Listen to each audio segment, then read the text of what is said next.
Hi, I'm Chris, and today we're going to adjust our parking brake. Let's do this real quick. Go ahead and engage your parking brake. Chalk your front wheels before jacking up the rear of your car. And then you want to break loose your lug nuts. You don't want to completely remove them, you just want to loosen them a little bit. And then go ahead and jack up your vehicle. Anytime you work on your car and jack it up, make sure you use jack stands. Make sure you look in your owner's manual to find the appropriate jack points. And definitely work safe. And now you can go ahead and remove the lug nuts the rest of the way. Once you have removed your lug nuts, remove your wheel and roll it out of the way. Now that you have the wheel off, you want to go ahead and reinstall your lug nuts, just hand tight, basically just to keep your disc brake in place when you're adjusting the parking brake. Release your parking brake and go ahead and rotate your rotor until that little rubber seal is down at the bottom. Once you have it there, remove the rubber seal, take a look inside there, and you want to line the hole up with the adjuster inside. The adjuster is a toothed wheel inside there. You want to go ahead and stick your screwdriver inside to adjust it. I'm rotating the adjuster upwards to expand the shoes of the parking brake. The shoes are going to expand on the inside drum of the disc rotor. You want to expand the shoes enough to where when you try to rotate the rotor by hand, it's not going to move.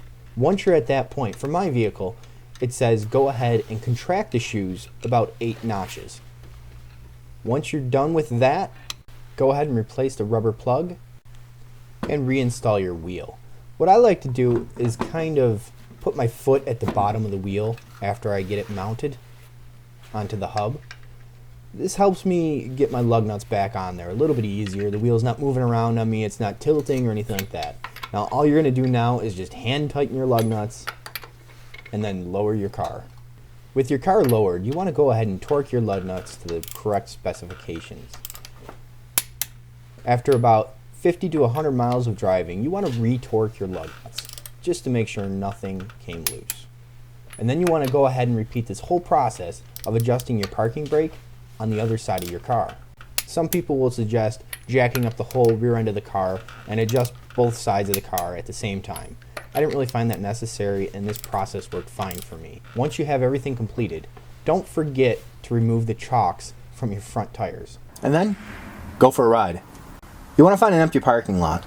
And then you want to drive at about 30 miles an hour and pull up on the parking brake with about 20 pounds of force and drive that way for a quarter of a mile. You want to do this about 3 times to set your parking brake. You also might have to adjust your parking brake for the travel of the handle and the cable. I lucked out and I didn't have to do that. Thank you guys for watching, and I hope you enjoyed this video. If you did, give me a thumbs up and subscribe. Definitely check out some of my other videos, and don't forget to share this video with your friends. Thanks again. If you found this video helpful, please leave a comment below. Anytime you work on your car and jack it up, make sure you use jack stands. Make sure you look in your owner's manual to find the appropriate jack points. And definitely work safe.